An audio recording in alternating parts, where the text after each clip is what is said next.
This podcast is brought to you by the Maryland State Library Agency.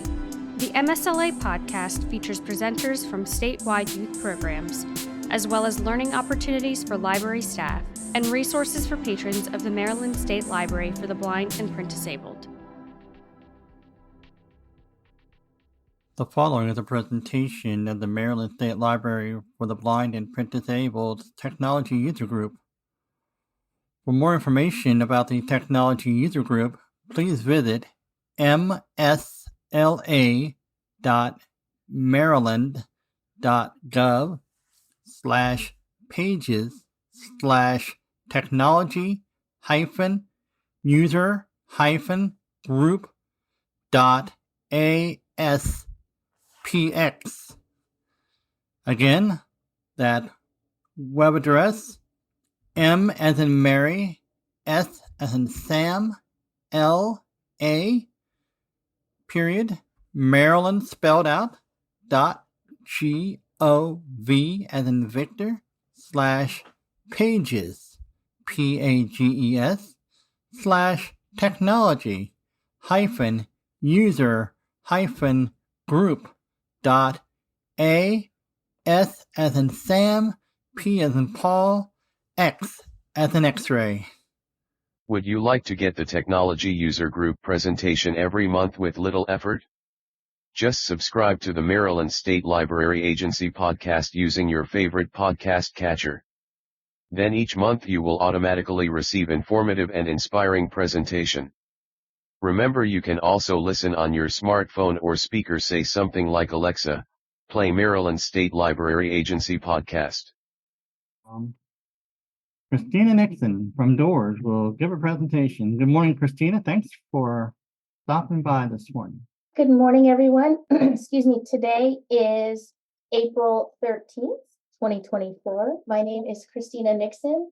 I am here to talk about the Division of Rehabilitation Services, Office of Blindness and Vision Services, Programs for the Blind. My information is specific to Maryland. However, every state in the country has these programs. Now, obviously, the services and other details and procedures might be a little bit different. But for those of you outside of the state of Maryland, please know that some of these services should be available to you as well. So there are a few different departments in our Office of Blindness and Vision Services.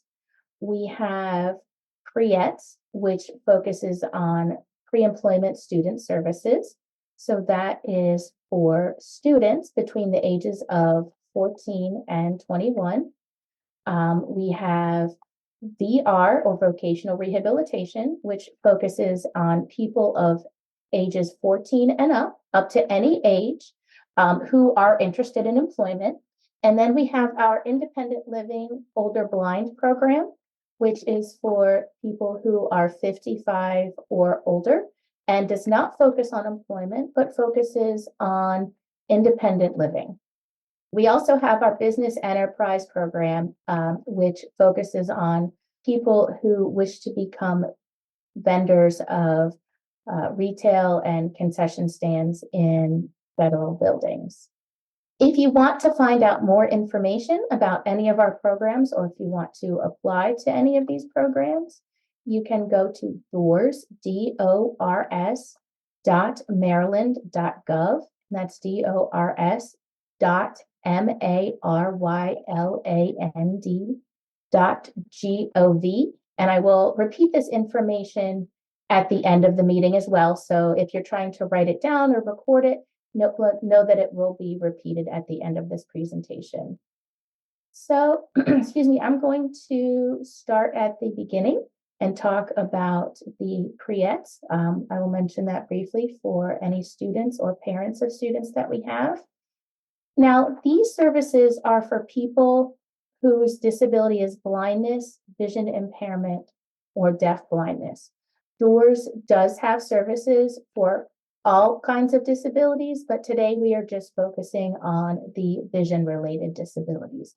So if you or someone you know does have another disability and would like to apply for either student services or vocational rehabilitation services, they can still apply for those services with Dors. The services specific, to OBVS that are not available to folks with other disabilities if they do not have blindness, vision impairment, or deaf blindness as a disability are the Independent Living Older Blind Program and the Business Enterprise Program. So let's get started with the student services. Again, these are for students who are between ages 14 and 21. People who are 14 must be enrolled in high school, and they must be a Maryland resident, and they would need to have either an IEP or 504 plan to qualify for these services. The 5 services available for students are career counseling, job exploration counseling. So just exploring different types of jobs that they might be interested in. College exploration as well. So looking into different colleges, looking into seeing if college is right for them. Work readiness training that focuses a lot on the soft skills that we all need to have a job, being on time, communicating appropriately, dressing appropriately, things like that. Work-based learning experiences, which is really great because students can get a temporary paid job. So they actually get to earn a paycheck, build that confidence, knowing how capable they are, seeing how other people react to them, and again, bringing home that paycheck.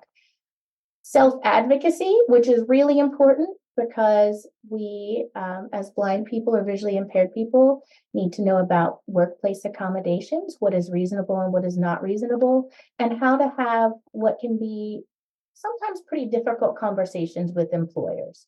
So we go over all of that with them. Let's see. So next we are going to go into the vocational rehabilitation services.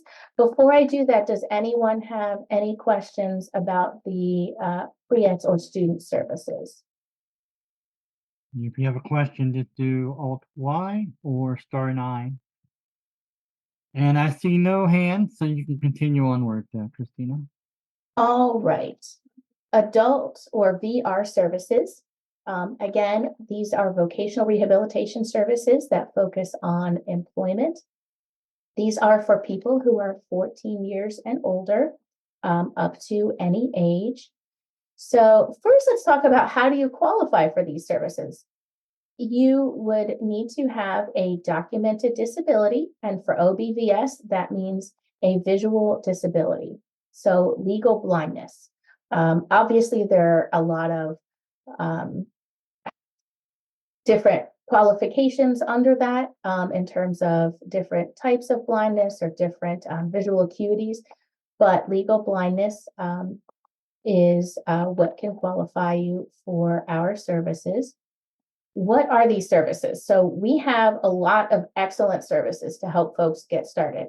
We have career assessments. So sometimes if you're not sure what your career is, or if you have just a general idea, like for example, I hear a lot of people say, I want to work on computers. Okay, what do you want to do with computers? I'm not really sure, but I love computers and I'm great with computers. Okay, so then the counselor would explore that a little bit more with the client to kind of narrow things down. We might also do things like look into the labor market to see, okay, what are the availability of jobs in your area? What is the potential average salary like?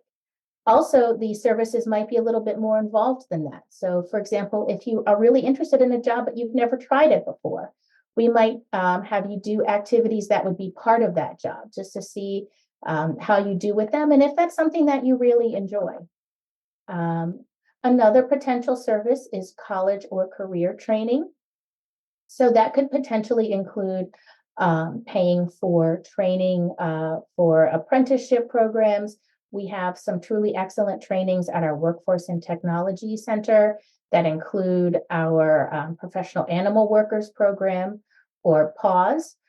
That's working with animal grooming, taking care of animals. We also have childcare. We have working in a CVS store. We have a CVS training program, housekeeping, automotive. So we have a lot of programs that are in-house However, if that does not appeal to you, or if that's not one of your goals, then we can also look outside of our agency. There are a lot of programs in the state, as well as I'm sure you all know, a lot of pretty good colleges. So that would be an option. We also have work readiness training. So just like with the students, learning those soft skills to prepare for a job, especially people who have never worked of any age, whether you are still in school, coming out of school, or older and haven't worked for a while, or are starting your first job. So we can still do that soft skills training. We also assist with assistive technology. So if you need something like a screen reader or a magnifier for your job, that is another potential service. Another service for the employment area or vocational rehabilitation is job placement. So we assist you in searching for jobs and applying for jobs. We might send you some job leads or assist you with attending job fairs. Job coaching is another service that we offer, and that involves someone coming to your job with you to assist you in learning your job. Or it could be assisting you in making sure that your employer is treating you well. So there are kind of two sides to that job coaching. Some people have a job coach with them every day, all day. Some people just need it to get started or need someone to check in. So it really depends on what each client needs. We tailor the services to each individual. So I am going over all these services. A person might not need or want all of these services, and that's okay too. One of our Dors tenets is informed choice, and that means that this is your case and you decide what you will or won't do. Now, sometimes there are policies or procedures that prevent us from providing particular services or items, but otherwise the choice is up to you. So you won't be forced to participate in anything that you are not willing to do. We also offer other support services, so potentially transportation to our services. Now, this doesn't mean transportation to and from work forever. For example, it is just kind of to get you started. We also offer sign language interpreters for our deaf-blind folks. So if you need a tactile interpreter or the standard interpreter, those could be available, as well as foreign language interpreters. That is about my overview of the vocational rehabilitation services. Before I continue to the next group of services, does anyone have any questions? Give me 1 second to get over here. I didn't hear any hands go up. All right. Remember, if you want to raise your hand, it's Alt-Y on the computer and *9 on the cell phone. And while we're in between groups of services, I do want to confirm that these services are available throughout the entire state. So we look good, no questions, Christina, so you can roll on. All right. So now we are going to talk about Independent Living Older Blind Program, which is where I work, and this is called ILOB. This is for people who are 55 years or older and have a disability of blindness, vision impairment, or deaf blindness. We really focus on helping people live independently, and that means independence as you define it. So that can be on a spectrum. Some of our clients just want to be able to read their mail. Other clients want to read their mail, cook a 5-course dinner, and go for a walk every day around their neighborhood or to the store. So again, as with our student services and our vocational rehabilitation services, we really tailor these services to what each person needs. And informed choice certainly applies here as well. So the services that are offered potentially for ILOB clients are assessments. So it might be an assistive technology assessment to determine how we can help you with reading. We really focus on reading devices. It might be something that magnifies text. It might be something that reads text aloud to you after scanning it, or it might be something that does both. So that way you can follow along visually as you're hearing the text. Also, some people experience eye fatigue or eye strain. So maybe you can read for a few minutes, but then your eyes get tired or the glare on the screen really starts to affect you. So then you can switch to hearing your text audibly. In addition to that, we do independent living assessments. That could be an assessment over the phone or in your home. And that focuses on how you do just about everything. It's daily living. How do you travel? How do you tell time? Because we all need to know what time it is, what day it is. We need to be able to have food. So, be it cooking food in the microwave or cooking on the stove, we want to make sure that you have a way to get some food. Reading and writing, signing your name, managing your finances, cleaning, hygiene, picking out clothes, being able to brush your hair, brush your teeth, shaving, putting on makeup, again, picking out clothes, cleaning your house. These are all things that are part of daily life. So we really focus on that. We can recommend any adaptive items that might assist you. An example of that would be a talking clock, so you can hear the time or the date. Or if you don't want a talking clock, perhaps a large print clock that you can read. A lot of folks have difficulties with things that are similar colors or the same color. So if you need it, we would focus on contrast. So for example, a black clock with white numbers or a white clock with black numbers. I do want to state that while we provide these adaptive items, they are meant to get you started. So we might, for example, provide you with a clock and a watch, but we would not continue to do that for the rest of your life. This is ILOB services are meant to be short term, just to get you started and show you those possibilities. And then, of course, you would be responsible for purchasing things in the future and picking out the things that you need. Another service that we potentially offer is skill training. So we show you how to use the items, we show you how to cook safely, how to clean effectively, things like that. We, also provide orientation and mobility, or O&M, and that is how to use a cane safely or how to use your remaining vision safely to do things like cross the street safely, whether it's just a simple residential street or a four-way intersection that's a little bit busier. How to find stairs, because that can be a real hazard. So how do you know where the stairs are? How do you know if they're up or down, going up or down? The depth of the stairs, you know where to put your feet. Navigating doorways. Also navigating in your own home, because that can be important. Just knowing where you are and how to get to the different places in your home. Walking around your neighborhood, walking to the grocery store. Some of that training can also include how to ask for assistance. If you are recently blind or your vision has recently changed, it can be really hard to ask for help. So O&M training might include that as well, just how to approach people or how to realize when you might need help. Another service that we offer potentially is Braille instruction. And we get you started with Braille. So we would show you the alphabet, numbers, and punctuation. Now, I'm sure some of you know that there are different types of Braille. So there's grade 1, where everything is spelled out letter by letter. And then there's grade 2, where there are what's called contractions. So where letters are combined, or sometimes there are just symbols for each word. We don't go into that, but we do get you started with the grade 1 Braille. And then our final service is a diabetic assessment, because we realize that some folks who have diabetes also have vision loss. So we have our nurse at the Workforce and Technology Center, which is in Baltimore, work with you to go over your diabetes care. If you're interested, and if possible, she will show you how to safely test your blood sugar using a tactile method, so that you are able to use that finger stick, get your blood on the strip, and get the strip into the talking glucometer.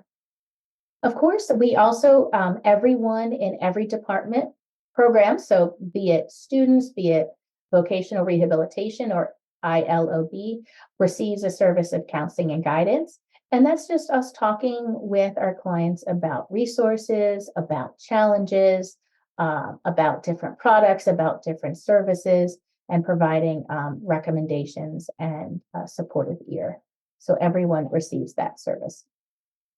Now, before I provide our contact information, again, I do want to go over the process for applying to our Department for Services. You can go to dors.maryland.gov and apply for services. If you apply for student services or vocational rehabilitation services, you will go through our intake unit, and that involves filling out a very brief application online, and then one of our counselors will contact you via phone and or mail. So be aware that you will be getting a phone call and a packet in the mail. You will fill that out, and then you would have what's called an intake meeting. And that's where we get more information about you. So some of your demographics, some of your interests. We review potential services then as well. That can take a few months. Sometimes it can take a couple of months. So just be aware that there is some time that will pass there. We contact you right away, but setting up the meeting and processing all of your paperwork can take time. For student services, we would need a proof of disability, and the same for vocational rehabilitation services. So some kind of records explaining or documenting your visual disability. Now, you can have another disability as well to receive services from Office of Blindness and Vision Services. But the primary factor is that your visual disability significantly impacts your ability to function on a daily basis. Once you go through that intake meeting that I was just telling you about, your information is sent to a counselor who will then contact you to set up your plan for services. For students, it's a bit simpler because we offer those 5 basic services. For folks who are looking for employment, it's obviously a little bit more involved relating to your specific job. For independent living older blind services, you would do the same thing. You would fill out that brief online application, and then your information is sent to your counselor. It takes us a few days to contact you, and then we would schedule a meeting that we would do over the phone or in person. And then you get started with our services. There is no intake department for the ILOB services. All right, so I've given you the web address. I do want to give you our phone number to call. People can take your basic information over the phone and get you started with that initial, what we call a referral, which is basically you expressing interest in our services. That's the first step. Our phone number is 866-614-4780. Again, that phone number is 866-614-4780, or you can go to dors.maryland.gov. You can apply yourself. A family, you can apply for a family member. Friends can refer you. Doctors and schools can refer you. I do want to say that this is a free service. So all of our services are at no cost to you. We are state and federally funded.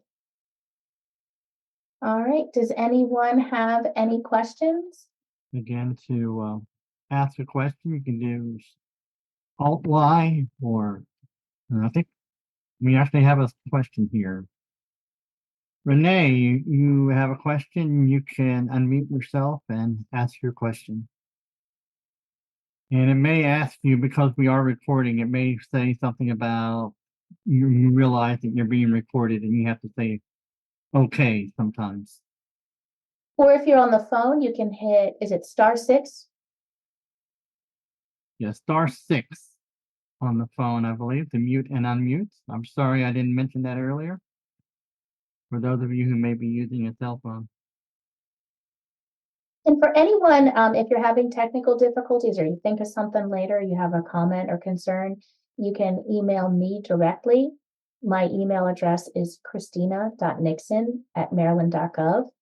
That's CHRISTINA.NIX as in X-ray, O-N as in November, at MARYLAND.gov. Or you can always send something to Jerry and he can forward it to me. All right. Does anyone else have any, excuse me, questions or comments? Oh, you have someone else, Jerry. I gave everyone the permission. If you want to ask a question, you can just unmute yourself by doing Alt A or *6. I have a Dors counselor. Okay. Alrighty, I'm enrolled in the Dors program. I had my voiceover class at the Workforce Technology Center. Okay, great. And I was trying to get enrolled in a Braille program because I tried Hadley. I can't get it. And Okay. I'm still waiting to see if I hear anything because at the Workforce Technology Center they said they did have a Braille class. So I informed my instructor about that, and I still haven't heard anything. And I've been on a wait list for the JAWS training since July of last year. Okay. And when I went for my voiceover class, they gave me a typing class, and they said that he was going to let them know that I was ready to get in the JAWS program. I guess it takes time, but I don't know when the next JAWS class is. Okay. That's a great question. I would say, Hi, Christina. It's Tony. hey there, Tony. I have been bouncing in and out. I have a terrible internet connection. So if I leave, it is not because I want to leave. It's because my internet keeps booting me. But if you don't mind, I'll take that one. Yeah, sure. Go for it. You shouldn't wait a year for JAWS. I'm just going to be honest with you. That's outrageous. And I'm ashamed to hear that. So, would you take my number down and call me directly? I don't want to talk specifics about things right in an open forum, but I'll be happy to talk to you directly if you would call me. And let me see what I can do to get things moving along for you. Okay, let me get it. Okay. This is anybody can, I think we're pretty open at Dors. You can certainly call Christina, but if somebody has a problem, I'd be happy to answer, check on things, see what's going on. This is Tony March. Again, I'm the director of the Office for Blindness and Vision Services. I will say Christina has done a fabulous job at explaining everything that we do. Thank you. And I very much appreciate it, because if it would have been me this morning, we would have had umpteen interruptions, because I've been booted off and rejoined at least 4 times. Because I did what they did. My counselor had got me a computer. Right. Computers of the Blind, and I had Typeo because they wanted me to brush up on my typing skills. And that all started in July. So I've been brushing up on my typing skills. And they were supposed to call me to check and see how I was doing. And I never got a call. But when I went to the voiceover class in February, I had told them that nobody never called me. So the gentleman that was supposed to call me took me out of the class to check my typing. I did a typing test. And he said that I was good to go, and he was going to let them know to enroll me in the next class. And I haven't heard anything. Okay. And when was that? It was the last week. It was February the 28th. Well, the last week of February, I went for the voiceover class. Okay. Yeah. All right. So the JAWS class, I think they run the JAWS class 4 times a year. So it may not have started yet. That makes me feel a little bit better. I was starting to panic. But feel free to give me a call. It's 410 554 9219. And that's my direct line. Okay. Do you know anything about the Braille class that they offer there at the Technology Center? I don't know when the next Braille class is. Y'all know Carol Lewis does that for us sometimes. And Kirby I think does. Kirby and Carol was in my class. I met both of them, Kirby and Carol. They both teach Braille for us, but give me a call. What I would say is, if for anybody who is working with us, don't wait for your counselor to call them. Okay. Just how about it, Christina? I would say that too. We love to get in touch with you guys, and if we could, we would call you back right away. We are only human, um, just as you all are as well. So if you really need something, give us a call. Give us a few days to get back to you. If you don't hear from us, then definitely call us again. I can say with absolute certainty, we do not mean to forget about you or make you feel that you are not important. We can't always respond as quickly as we want to. And honestly, we work as a team in OBVS. So, if you can't get a hold of Christina, you call Benita, who is her supervisor, or, if you know one of the other counselors, we all work together to try and get things done. We work for the state. We are all a bit overwhelmed sometimes. Christina's laughing because it can be overwhelming sometimes. So we all try and pitch in, if one of the counselors is super, super busy because it's time for college authorizations and they're running around like a crazy person trying to get grades and schedules and all that kind of stuff, they may be focused on that and not on somebody who's doing something else. So feel free. Again, my number's 410-554-9219. And we'll get you going. We'll make sure things happen. Because I didn't know anything about this Zoom webinar. Somebody from Philadelphia, I'm in a blind and disability group on Tuesdays. She sent it to me because she knows that I'm in Maryland. Because I didn't know anything about this, so I'm kind of happy that she did. So I was like, how often do you do these Zoom classes, and how can I get on the list to be informed about them? Well, that would be my question. So if you're a patron of the Library for the Blind, the Maryland State Library for the Blind, then we're the ones that do the Zoom presentations once a month usually on the second Saturday from 10 to 11. So if I get emails, I just don't open. I'm so sorry, Deb, because I get emails. Well, that's what it is. That if you you gotta check those emails once in a while, because that's really the only way we can get the word out is via email. So you'll see them usually about 10 days before the presentation starts, talking about what the topic is going to be, and I can save you the suspense for next month. The topic is actually going to be on the Brave and DuckDuckGo web browsers for the phone and the computer. So if you're kind of new to the computer, that kind of stuff, that might not be all that interesting to you, but those particular browsers offer unique abilities that most browsers don't have, such as a VPN, which we will talk about what a VPN is and why that's important. But that's the only way we can really get a hold of you is through email. So, or you can just call me if you really want to, and let me know ask me what the topic is going to be. For that month, my number is 410-230-2446, 410-230-2446.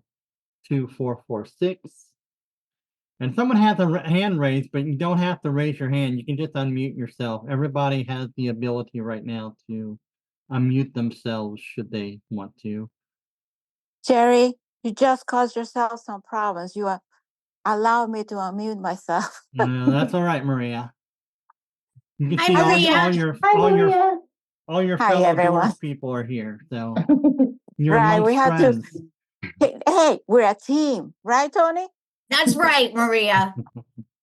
I just wanted to put a little extra on the Jerry information that he just provided about the monthly program. And that is an excellent resource. And open the emails, because in there you also find links to previous meetings. And I tell you, the information that we get through this group often gives us something to learn. Yes. Can your keypad come up? No. We can hear you. You're talking about your keypad? Oh, that's me. Anyone else have any questions? Hi. So I have a Dors counselor. I have done the assessments at the Workforce Training Center. Okay. Well, what type of services do you offer? I became visually impaired later in life. I have, I have a degree. I have worked in professional settings. What kind of services do you offer? I have taken JAWS class and Apple voiceover classes elsewhere. So now I am just working with my counselor. I just got orientation and mobility training set up. I Okay. am waiting for um, the Typeo software and a loaner computer. But in terms of like career development, what type of services would you offer someone like me who, has been in a professional setting and, became visually impaired later in life? Sure. So it's a great question. If you are not sure what type of career you want, we might do a career assessment. And that could either be with a licensed evaluator, a career evaluator, or that could be something a little less informal with your counselor. Again, this all depends on what you specifically need and what you and your counselor decide on. So that's kind of the very beginning to decide which career to focus on.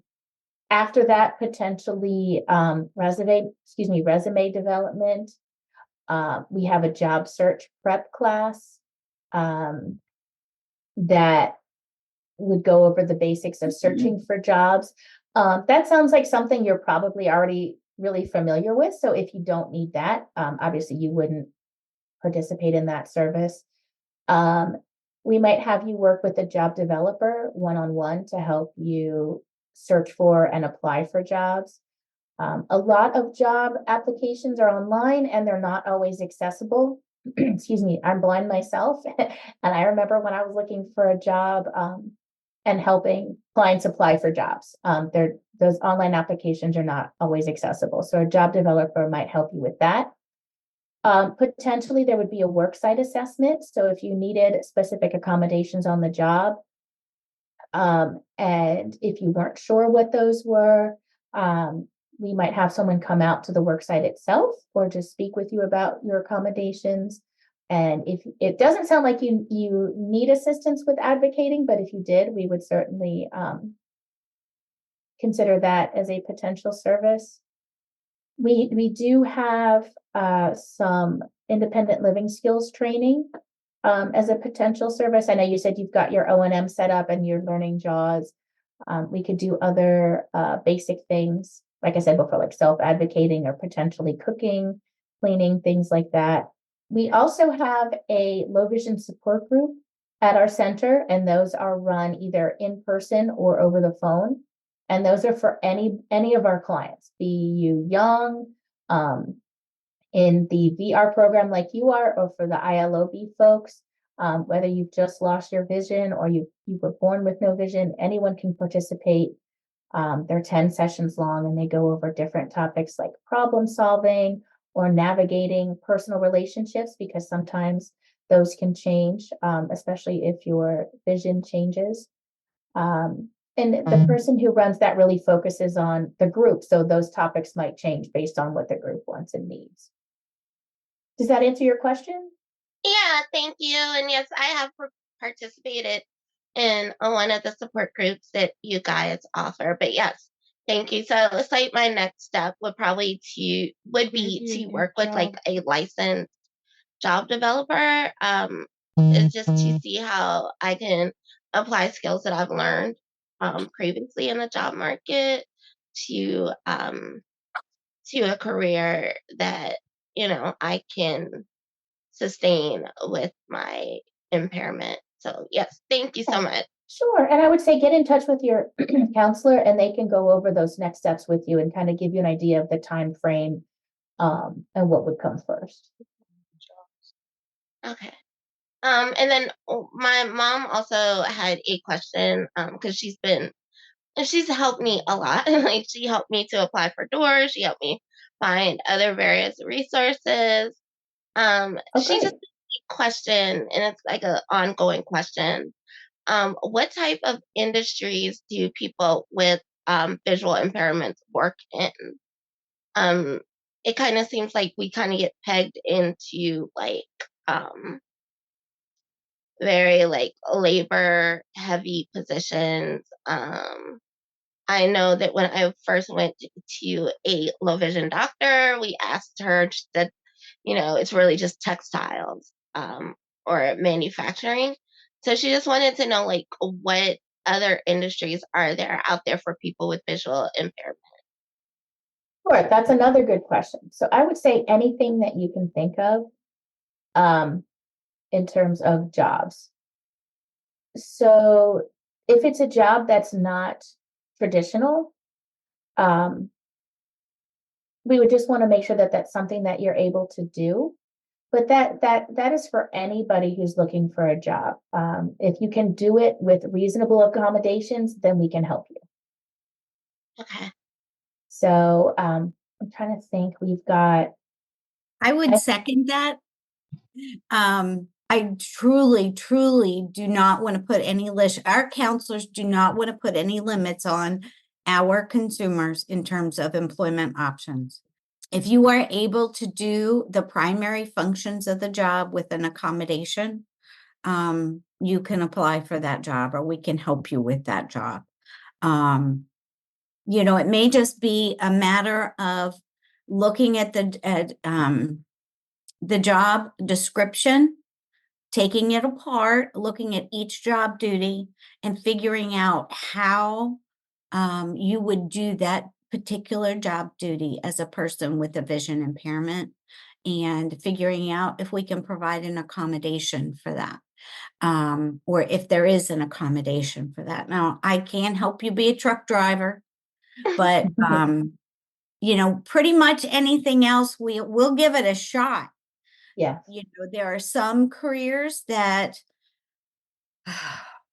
businesses or organizations are a little hesitant to hire someone with a vision impairment. The ones that come to mind for me are things like daycare. And it's not Dors that would put a limit. It's not you that would put a limit. It's, the pressures of that organization that might make it difficult. It doesn't mean we won't give it a shot.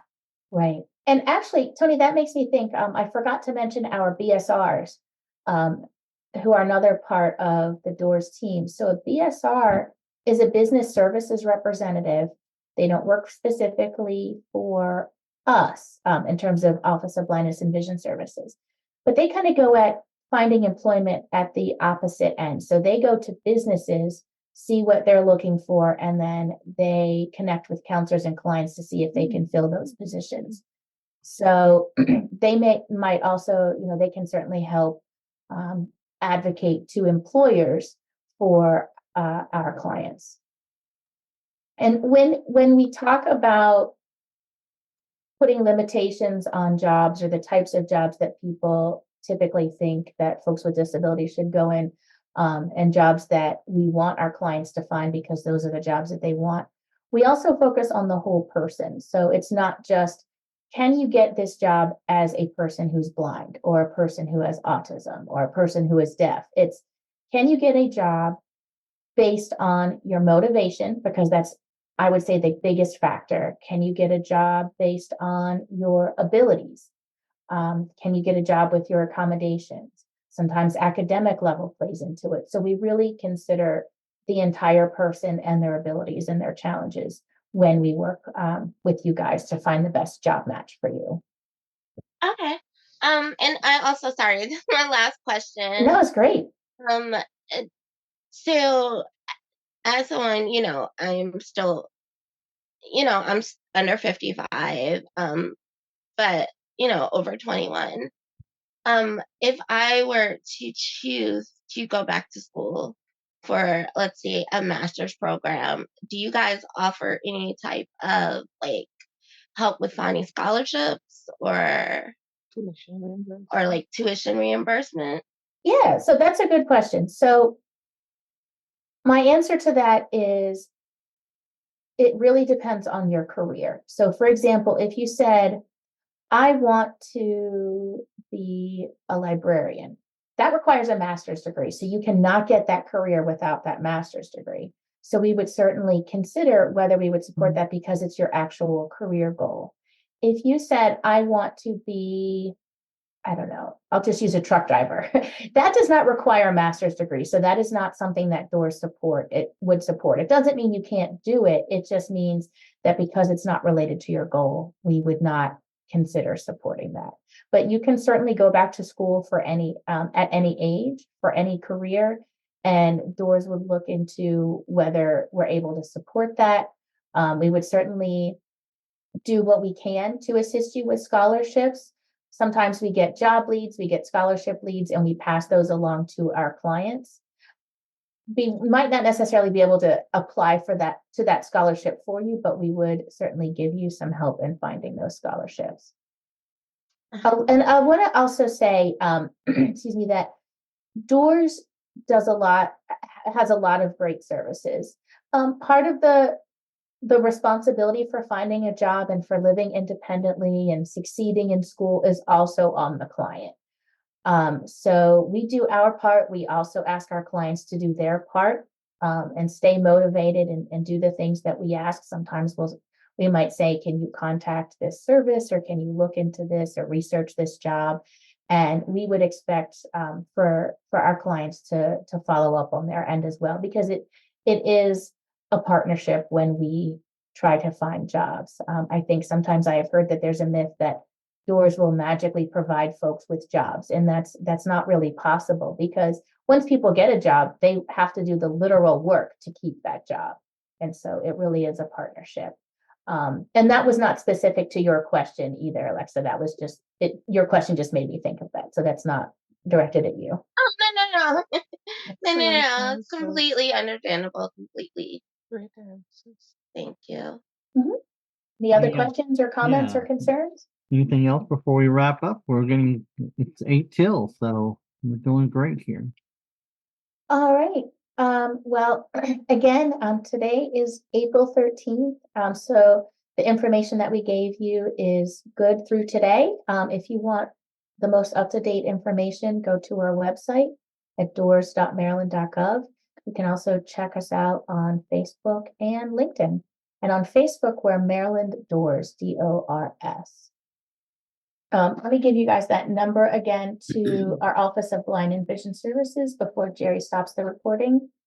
That number is 866-614-4780. Again, that's 866-614-4780. Thank you all for your time, and thanks to Jerry for having.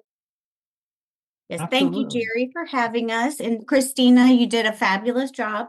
Thank you. And Maria, I appreciate you being here. Yes. I don't know if there's any other of the Dors staff on here. I can't tell from the phone numbers, but Christina, you really did a great job. I appreciate you stepping in. Thank you. And thanks for coming out this Saturday. It's really awesome. Yeah, my pleasure. And thank you for asking all those great questions. In Maryland's tech-savvy land of innovation, a group of minds with wisdom and elation. The technology user group, a shining light, brings knowledge to the people day and night. With meetings and events, they share their might. In forums and workshops, they ignite the passion for progress. They never tire and bring the future closer like a burning fire. Their expertise in tech, a treasure to behold, a wealth of knowledge young and old. From coding to AI, they dive and soar and make the complex simple once more. With every step, they pave the way for a brighter tomorrow today. In Maryland's tech scene, they shine so bright. The technology user group, a beacon of light. In Maryland's tech-savvy land of innovation, a group of minds with wisdom and elation. The technology user group, a shining light, bring knowledge to the people day and night. With meetings and events, they share their might. In forums and workshops, they ignite the passion for progress. they never tire and bring the future closer like a burning fire. Their expertise in tech, a treasure to behold, wealth of knowledge young and old. From coding to AI, they guide and soar, and make the complex simple once more. With every step, they pave the way for a brighter tomorrow today. In Maryland's tech scene, they shine so bright. The technology user group, a beacon of light.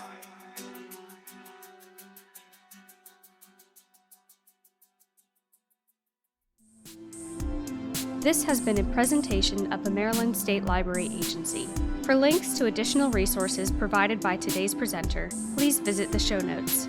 For more information on MSLA or the Maryland State Library for the Blind and Print Disabled, visit marylandlibraries.org.